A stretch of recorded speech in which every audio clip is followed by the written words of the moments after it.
if we look at Mariupol, clearly the number of deaths of civilian casualties there is significantly higher. We are trying to look into the scale. We have, for example, got increasing information on mass graves that are there. For example, one mass grave we've been able to get satellite information on, and we estimate that one of those mass graves holds about 200 people. Day after day, the death toll and human suffering in cities, towns, and villages across Ukraine is increasing. The facts, as we've been recording them, speak for themselves.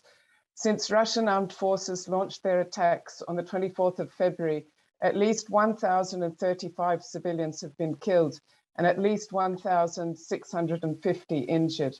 I say at least because we do not yet have the full picture of locations that have seen intense fighting, in particular in Mariupol and Volnovakha. In terms of enforced disappearances, we have, as I mentioned, we've documented 22 enforced disappearances or arbitrary arrests of local officials.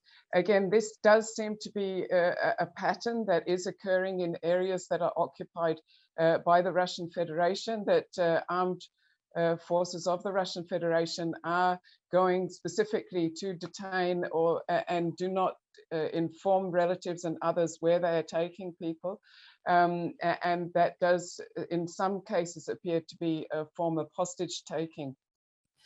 The extent of civilian casualties and the destruction of civilian objects strongly suggests that the principles of distinction, of proportionality, the rule on feasible precautions, and the prohibition of indiscriminate attacks have been violated.